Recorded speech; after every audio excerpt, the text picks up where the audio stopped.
Una característica que siempre está presente en un texto es el espacio y el tiempo.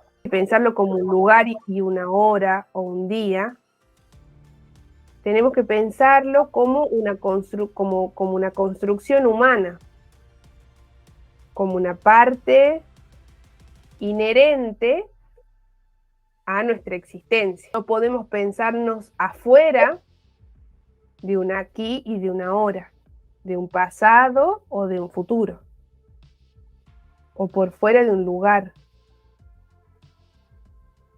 Siempre hay espacio y siempre hay tiempo. Por ejemplo, yo podría contar mi vida y la de mi madre y la de mi abuela.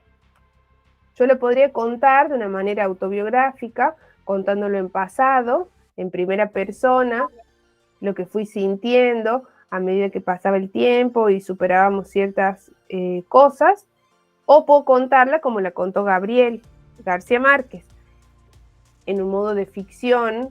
La puedo contar en presente y puedo construir los personajes por fuera de mi persona. Hasta incluso puedo ponerles otros nombres.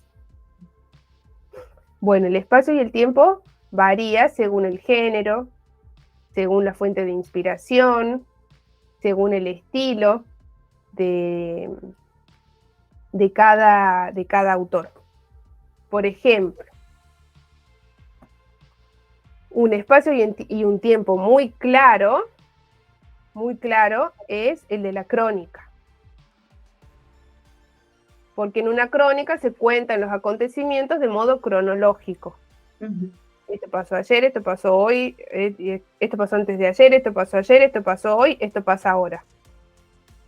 Por ejemplo, un libro narrado cronológicamente es otro libro de Gabriel García Márquez que se llama Crónica de una muerte anunciada. En Crónica de una muerte anunciada se levanta Santiago Nazar, le cuenta a su madre que tuvo un sueño, su madre se asusta porque piensa que ese sueño quiere decir que se va a morir, sale a caminar, pasan cosas, no les quiero spoilear el libro, así que no les voy a contar más. Bueno, cuestión es que todo el relato está contado cronológicamente, pero es un hecho de ficción, lo va contando todo en presente. No necesariamente para hacer una crónica tenemos que decir, bueno, esto es lo que pasó ayer, esto es lo que pasó hoy, sino que él va contando de una manera lineal. ¿Sí? Bueno, ese es un ejemplo. Y después, otro ejemplo de crónica sería Operación Masacre de Rodolfo Walsh.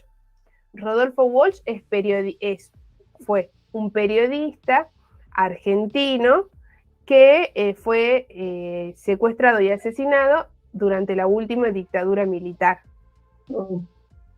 Él estaba jugando al ajedrez en el año 60, 59, 60, y viene un hombre y le dice, hay un fusilado que vive. A partir de esa premisa, hay un fusilado que vive, él decide investigar. Entonces investiga unos fusilamientos que habían organizado la policía en un basural en la ciudad de Buenos Aires, donde llevaron a más o menos 15, 17 personas hasta ese basural, prendieron las luces del auto donde los trasladaron, los hicieron correr y mientras corrían les empezaron a disparar. Después estos policías no les dieron un tiro de gracia, no los fusilaron, como lo hacía la policía, sino que se fueron. Entonces quedaron algunos sobrevivientes, que después los fueron a buscar porque eran testigos y los quisieron volver a matar, a rematar. Y bueno, entonces Rodolfo Walsh se ocupa de contar esta historia, hace una investigación. Entonces su crónica, ¿cómo es? Bueno, primero tiene un prólogo donde cuenta qué es lo que pasó, qué es lo que estaba haciendo, él cuando viene este hombre y se lo dice, y después va hablando sobre las personas. Entonces él divide su libro en primera parte, las personas. Entonces dice el nombre de uno, del primero, Carranza, y así va nombrando a cada uno de los hombres que subieron en la camioneta y las llevaron hasta el basural para fusilarlas a estas personas. Bueno, y va contando uno por uno. Y después parte 2 se llama Los fantasmas, entonces ahí, en la parte 2 Los fantasmas, él cuenta cuáles son los que sobrevivieron, cómo sobrevivieron y qué pasó con cada uno de ellos. Bueno, ese es otro estilo de crónica. Nosotras tenemos que ser conscientes de la existencia del espacio y del tiempo que nos atraviesa. Y tenemos que definir cómo vamos a contar nuestra historia. Eso va a depender del género de nuestra historia, de nuestro estilo y de lo que nosotros queremos mostrar. Por ejemplo, en un manual podemos hablar siempre en presente y también en futuro, porque sabemos que todo lo que la persona ponga en práctica, gracias al manual, le va a beneficiar en un futuro. Podemos hablar en pasado cuando hablamos de viejos hábitos que tienen que abandonar. Podemos hablar en presente cuando le explicamos cómo funcionan estas nuevas herramientas o este desarrollo de habilidades que van a impactar beneficiosamente en su vida. Por ejemplo, un manual, yo tengo dos manuales, o sea, 2 libros de cine que son manuales. Por ejemplo, un libro de sonido y un libro de narrativa fílmica, que se llama Contar con imágenes. Entonces este libro nos va a enseñar a contar a través de la imagen y del sonido en vez de contar a través de las palabras. Ya con el nombre ya describe qué es lo que vamos a estar viendo. Bueno, este libro está todo en presente, tiene explicaciones constantemente, tiene imágenes, tiene comparaciones, está dividido en subtítulos, es muy importante. En cambio, si nosotras vemos una novela, por ejemplo, una novela como 100 años de soledad, no está dividida con subtítulos. Está dividida así en capítulos, como sería una novela en la televisión, por ejemplo, o en una serie, pero no necesita subtítulos. En cambio, un manual sí necesita subtítulos. Y esto también tiene que ver con el tiempo, porque el espacio y el tiempo no solamente tienen que ver con la forma en la que nosotros escribimos, sino también con la manera en la que nosotras estructuramos. El espacio y el tiempo está presente cuando nosotras estructuramos nuestros discursos, cuando nosotras estructuramos nuestros textos. No solamente hablamos de espacio y de tiempo cuando decimos, bueno, la historia la vamos a contar en pasado, en presente, en primera persona. No.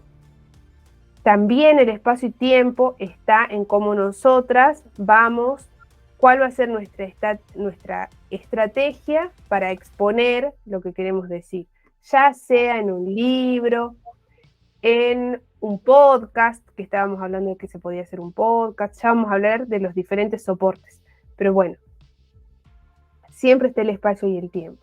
Entonces, una manera de delimitar ese espacio y ese tiempo al lector es utilizando diferentes estrategias, como por ejemplo los títulos, los subtítulos de los subtítulos, que eso los vamos a pensar como encabezados. Tenemos el encabezado 1, que sería, por ejemplo, cómo hacer un lemon pie. Después tenemos el encabezado 2, que sería, por ejemplo, cómo hacer la masa del lemon pie. Después en el encabezado 3, cómo preparar la mezcla para la masa del lemon pie, por ejemplo, ¿sí? Tenemos diferentes tipos de encabezados que van a ir delimitando, achicando nuestro tema, creando pequeños subtemas. Que en un manual eso es importante, porque es mucho más práctico para el lector comprender los conceptos y las ideas si está estructurado de esa manera, ¿sí? Con estos subtítulos que están acá. Sí. Bueno, este sería un manual. Acá hay otros manuales. Acá hay otros manuales, por ejemplo. Siempre tienen las imágenes, tienen párrafos más cortos. ¿Por qué tienen párrafos más cortos y tienen más imágenes y tienen más subtítulos? Porque nosotras asumimos que nuestro lector no tiene todos los conocimientos que nosotras le estamos por acercar. Entonces, como no tiene los conocimientos que le vamos a acercar, necesitamos hacerlo de una manera justamente como su género lo dice, didáctica.